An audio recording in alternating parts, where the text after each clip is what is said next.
Iya, kameramen.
wa ta'ala, salam salam mudah-mudahan tercurahkan kepada diri kita Nabi Muhammad sallallahu alaihi wasallam. Di mana alhamdulillah sebagai bentuk mahabbah kita, sebagai bentuk rasa cinta kita kepada Rasulullah sallallahu alaihi wasallam, pada pelaksanaan bersuci pada pagi hari ini sekaligus memperingati peringatan Allah Muhammad sallallahu alaihi wasallam. Pertama-tama bersyukur kita panjatkan kehadirat Allah Subhanahu wa taala yang mana pada pagi hari ini kita sama-sama dapat. Dan yang keduanya kami mohon maaf yang seluas-luasnya, bukakan pintu maaf yang seluas-luasnya. Dan kami suguhkan pada pagi hari ini hanya karena di sini alhamdulillah hadir dari aparat pemerintah, anak-anak yang sampai hari ini. Dan ada satu hal yang memang, dan kalau bapak-bapak melihat ke kanan ke kiri, ada yang bertanya bulannya wudhu. Kalau wudhu gimana, dan kalau bawa air kecil gimana? Nah kalau bawa sementara saya jadi air 5 ruangan, pengen bukan tidak mau membangunnya. Dia bertanya kepada saya, maaf Tuhan, kalau begitu gimana kalau kita bangun? Ini Pak Dewan, tanahnya ini semuanya ada sekarang. Itu 3,5 yang baru dibayar baru 65 meter. Nah, mudah-mudahan saja ini para jamaah, para donatur dan juga pimpinan-pimpinan kita di sini, alhamdulillah selalu kegiatan keagamaan di Cikiwul. Kenapa demikian? Baik itu FUB, FKUB dan kegiatan keagamaan, begitu Pak Dewan. Kampung maupun di kampung kita sendiri, mudah-mudahan beliau sampaikan pembangunan musola, kegiatan tempat belajar kalian di mana kita bersih yang mulai kami berhubungan dengan kegiatan bersih langsung saja.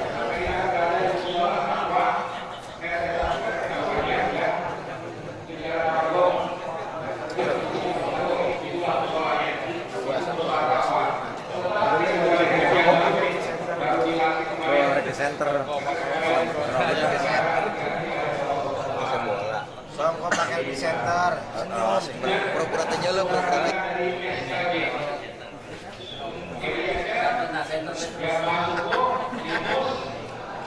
Kopinya ada. Kopinya kamu.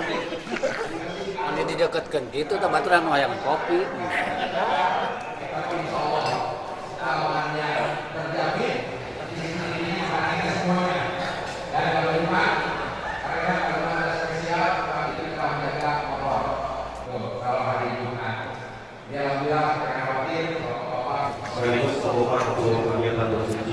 Alhamdulillah DPRD kepada yang terhormat Bapak Fudullah sekaligus penasehat bersuci Bapak Kiai Haji Darussalim SHP MSI. Kita doakan semoga karir beliau bisa menjadi camat sampai seterusnya. Ada sahabat saya yang paling ganteng, kalau dibilang saya mohon dibukakan pintu maaf yang seluas-luasnya. Kalau kebetulan saya kantor sekretariat ataupun posko, kalau saya bilang dekat Johan, silakan, insya Allah kita cari jalan keluarnya. DPRD Kota Bekasi, mudah-mudahan tentunya bermanfaat bagi kita semua dan beliau bisa selalu eksis dan diberikan kesehatan oleh Allah Subhanahu wa Ta'ala. Assalamualaikum. Alhamdulillah alladzi faddala man syaa'a 'ala katsirin min 'ibadihi al-mu'minin. Banyak anaknya, cucunya juga banyak tambah istiqomahnya. Seluruh DKM Masjid dan Mushola, para satid yang mohon maaf tidak saya sebutkan namanya satu persatu, Jamaah sekalian yang dimuliakan Allah Subhanahu wa taala, kalau tadi kita sudah dikabarkan bahwa tanggal 6 kita akan kehadiran tamu dari JSL yang lokasinya di John Armet 7 karena memadai segala-galanya. Masjidnya luas, lahan parkir juga luas. Sebab untuk kita mengadakan bersuci ini harus punya 2 lahan. Satu lahan untuk berjamaahnya, yang kedua lahan parkir. Kalau lahan untuk berjamaahnya masjidnya luas, kalau nggak ada lahan parkir juga ya mikir-mikir. Ada lahan parkir luas, tempat ibadahnya sempit. Ini Pak Nanang. Oleh karena itu ada 5 musola yang tahun sebelumnya ada dalam barisan silaturahmi DKM Masjid dan Musola, tapi untuk tahun ini memundurkan diri karena tidak muat kedua-duanya. Untuk lahan berjamaahnya, musolanya sempit, ditambah lagi lahan parkir yang tidak ada. Oleh karena itu angkat tangan DKM-nya. Dalam hal ini saya nih sebagai ketua bersuci, satu pihak gembira, tapi di pihak lain akan bersedih. Gembiranya melihat jamaah bersuci begitu antusias dan semakin terus bertambah. Ini lebih-lebih ini pasukan biru ini sudah hampir sempurna. Ini yang sudah punya kemudian tidak dipakai, ya malah dipakai ke pasar. Pasar malah pakai biru, abu-abu. Ketika bersuci sudah punya tidak dipakai. Ini rada-rada salah ini. Pakai kondangan sekarang. Nah, saya berharap ketika acara ini biar pasukan abu-abunya lebih nampak gitu. Dan lebih-lebih nanti tanggal 6 ya. Insya Allah yang belum nih sekarang yang masih dalam proses pembordiran, masih dibordir, mudah-mudahan selesai semua. Dan ketika kita datangi tamu dari JSL, kita sudah semuanya insya Allah. Jamaah sekalian yang dimuliakan Allah, sekarang ini kita diingatkan 2 bulan yang ada pada saat sekarang ini. Dari bulan Hijriah kita sudah berada di bulan Rabiul Awal. Kita tahu bulan ini dilahirkan junjungan kita Nabi besar Muhammad Sallallahu Alaihi Wasallam. Dari kita sebagai bangsa Indonesia, kita ada di bulan September. Bulan September kita punya, bangsa ini punya sejarah yang kelam. Kita pernah berduka yang amat dalam di bulan ini. Ketika terjadi gerakan 30 September yang dilancarkan oleh pengkhianat bangsa, yaitu PKI. Kita diingatkan oleh sebuah hadis Rasulullah SAW yang dibawa diriwayatkan oleh Abu Dawud, juga Imam Al-Bukhari dan Imam Muslim meriwayatkan hadis ini. La yu'minul mu'min qul in kuntum tuhibbunallaha fattabi'uni yuhibbukum. Satu saat Nabi masuk Masjidil Haram. Di sana banyak orang kafir Quraisy, orang-orang muslim yang sudah menjejerkan patung-patung di sekitar Masjidil Haram, termasuk di atas Ka'bah tuh beberapa patung banyak tuh. Ada yang mengatakan 360 patung di atas Ka'bah tuh, ngajubel. Dalam bahasa Indonesia ngajubel. Ngajubel. Ka'bah kan umumnya sama segitu tuh. Patungnya ratusan di atas Ka'bah. Itulah kerjaan kaum muslimin tuh. Diamnya tinggalnya di Masjidil Haram. Datangnya Rasulullah. Antum takhtalifuna millata abikum Ibrahim wa Ismaila. Laqad kana 'alal Islam, kata Rasulullah. Kalian mengaku cinta kepada Allah, tapi menyalahi agama yang dibawa oleh bapakmu Ibrahim dan Ismail. Mereka berdua alal Islam. Laqad kana alal Islam. Mereka berdua menetapi ajaran Islam yang memesankan menyerahkan dirinya bulan-bulan kepada Allah Subhanahu wa taala. Kalian ini bagaimana ngaku cinta kepada Allah, tapi patung di sekitar Masjidil Haram berjejer, kamu sembah dia, kamu elu-elukan dia. Turunlah ayat ini. Qul in kuntum tuhibbunallaha fattabi'uni yuhibbukumullah. Sederhana kalau kita ingin cinta kepada Allah, ikuti aku, kata Rasul. Lalu orang Yahudi mengatakan, nahnu abna'ullah wa ahibba'uhu. Kita ini adalah anak-anak Tuhan. Para Yahudi. Jadi Tuhan punya anak. Terus kalau Tuhan punya anak, istrinya siapa? Kalau Tuhan punya istri, terus mertuanya siapa?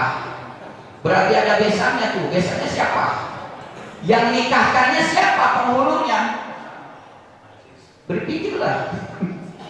Jadi mereka mengatakan, nahnu abna'ullah wa ahibbahu. Kita ini adalah anak-anak Tuhan dan pencipta-pencipta Tuhan. Turunlah ayat ini. Qul in kuntum tuhibbunallaha fattabi'uni yuhibbukum. Kalau kalian mengaku cinta kepada Allah, ikuti aku. Bukan begitu caranya. Aku cinta kepada Allah, tapi aku beribadah kepada Allah, tidak menyekutukannya. Orang Yahudi. Lalu kata orang Nasrani, lalu orang Nasrani itu, nu'adzibul Masih wa na'buduhu liyuqarribuna ilallah. Semua mengatakan kamu menyembah berhala, kamu mengeluh-elukan Al-Masih. Jawabnya apa? Liyuqarribunallah, liyuqarribunallah, untuk mendekatkan kami kepada Allah. Kalau kita tawasul, kita ibadah kepada Allah, kita ibadah kepada Rasulullah, kita untuk mempercepat doa kita dikabul, bijahi Nabi Muhammad sallallahu alaihi wasallam, ila hadratin Nabi, ila hadrati fulan masyayikh, yang kata Allah wattaqulil wasilah, carilah kepada wasilah, perantara yang lebih dekat kepada itu siapa? Yang lebih dekat kepada Allah siapa? Silakan jadikan wasilah. Sementara mereka beralasan itu, liyuqarribunallaha, nahnu na'buduhu hubban lillah, liyuqarribunallah. Kami beribadah kepada berhala, kami menyembah berhala untuk apa? Untuk dia lebih mendekatkan diri kepada Allah sedekat-dekatnya, zulfa, sedekat-dekatnya. Padahal patung-patung itu la ya'ala yadurru wa yanfa, yu'iddu man tasha wa yudillu man tasha. Yang membuat manusia itu mulia Allah, yang membuat manusia itu rendah Allah. Patung-patung tidak bisa membuatkan mulia dan rendahnya seseorang, tetapi mereka sembah itu. Mereka mengatakan supaya lebih mendekatkan diri kepada Allah. Kata Allah, turunlah ayat ini. Qul in kuntum tuhibbunallaha fattabi'uni yuhibbukum wa yaghfir lakum dzunubakum. Sederhana sebenarnya. Kita ingin mencintai kepada Allah, ikuti Nabi. Apa ajaran Nabi? Ikuti. Jangan coba rajin ibadah kepada Allah sementara Rasul ditinggalkan, sunnahnya tidak dikerjakan. Kita akui itu untuk mengakui untuk apa? Untuk mengamalkan sunnah-sunnah Rasul masih sangat berat.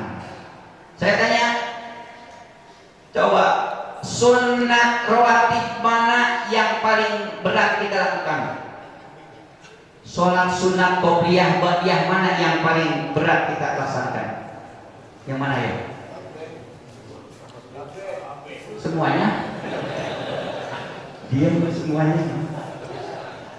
yaitu sholat sunat, qobliyah, ba'diyah yang sholat fardunya tidak ikut berjamaah. Ayo, kenapa kita rajin qobliyah maghrib? Karena sholat maghribnya ikut berjamaah. Kenapa kita rajin qobliyah isya dan ba'diyah isya? Karena sholat isyanya ikut berjamaah. Coba kalau sholat isyanya di rumah sendirian, berat. Kenapa kita mau melakukan qobliyah ba'diyah sholat zuhur? Karena sholat zuhurnya ikut berjamaah. Coba kalau sholat zuhurnya sendirian di rumah, gak usah qobliyah dulu, langsung aja. Apalagi mau kondangan ditunggu orang lama. Kalau sudah assalamualaikum gak usah ba'diyah, ketinggalan besan. Ibu-ibu ribut, gak usah ba'diyah, gak usah qobliyah. Mau hujan, jemuran di luar, takut kehujanan. Sholat asar lagi goreng tempe, ibu-ibu tuh gak usah qobliyah, langsung aja sholat fardu asar. Begitu assalamualaikum, enggak ada Allahumma antas salam wa minkas salam, Allahumma lantas jalan, goreng tempe gosong. Jadi sholat sunat yang paling kita malas melaksanakannya, qobliyah dan ba'diyah, adalah apabila sholat fardunya tidak dilakukan dengan berjamaah. Coba, itu paling 7 kali. Padahal sudah dinas 7 kali. Apa kata Rasulullah? Itu orang dijaga, dilindungi oleh Allah dari Jumat itu ke Jumat yang akan datang. Bahkan kata Rasulullah Shallallahu Alaihi Wasallam, dia diangkat derajatnya tuh oleh Allah tuh, diangkat derajatnya. Oleh karena itu yang disebut musabiat namanya tuh. 7 balik, Fatihah 7 kali, Qul huwallahu 7 kali, Qul a'udzu birabbil 7 kali, Qul a'udzu birabbin nas 7 kali. Jangan didiskon. Cuma 3. Jangan. Kata Rasulullah ini, siapa yang baca setelah sholat subuh dan sholat maghrib, la ilaha illallah wa la syarika lahu, lahul mulku wa lahul hamdu wa yumiitu wa huwa ala kulli syai'in qadir. Habis sholat subuh tadi dibaca berapa balik? 10. Habis sholat maghrib 10. Selain daripada itu, Rasul tidak mensunahkan. Artinya apa? Mau dibaca setelah zuhur silakan, nggak dibaca juga. Rasul memang tidak mensunahkan itu. Yang Rasul sunahkan 10 balik setelah sholat subuh, 10 balik setelah sholat maghrib. Apa kata Rasulullah? Diberi 10 kebaikan, dihapus 10 kebaikan, diangkat 10 derajat. Ilmu.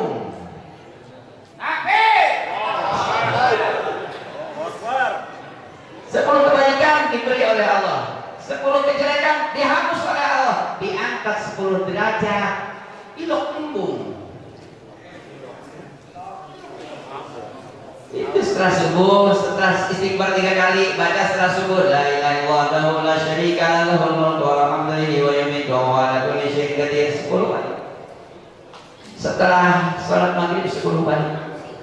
Kalau kita ingin apa itu contoh akhlak Rasulullah SAW secara keseluruhan, baca kitab Syama'ilul Muhammadiyah. Karena kalau kita baca itu tuh mau ketawa-ketawa sendiri, oh begitu ya Rasulullah. Rasanya kita berhadapan dengan Rasulullah baca kitab itu.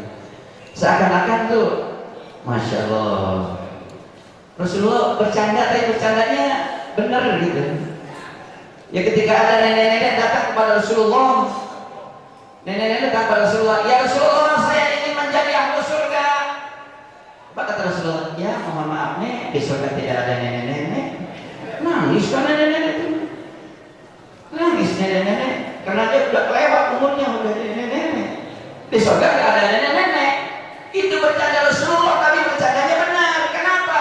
Orang sudah dari nenek-nenek, sudah dari kakek-kakek di dunia, di surga semua menjadi anak muda.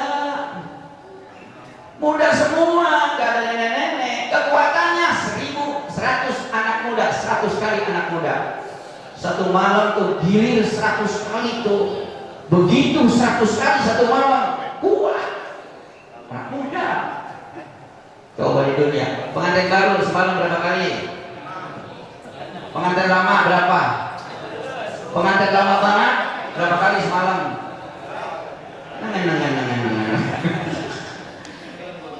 Itulah Rasulullah mengajak kepada kita untuk mencintai Allah dan Rasulnya, bukan hanya sekedar, kalau kita bilang bukan sekedar seremonial, tetap ingin bagaimana Rasulullah menyatukan rasa cintanya kepada Allah dan Rasulullah benar-benar ada dalam setiap jiwa individu umat Islam.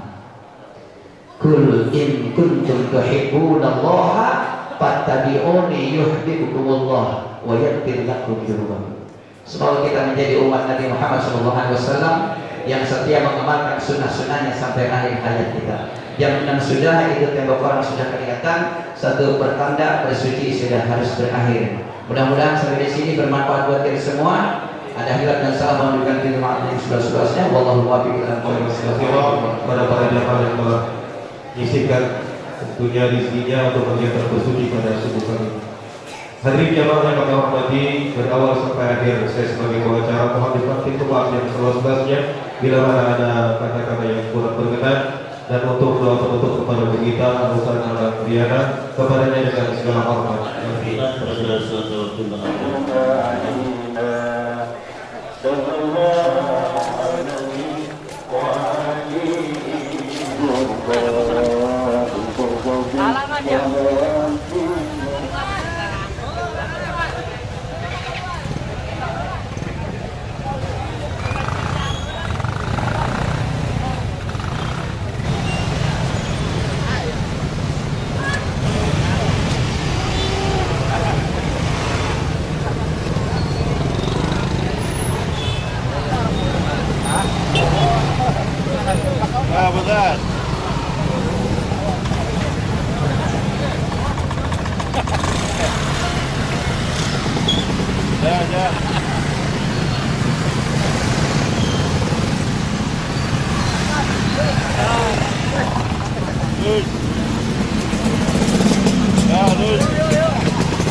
شكرا يا ربي شكرا هديت قلبي شكرا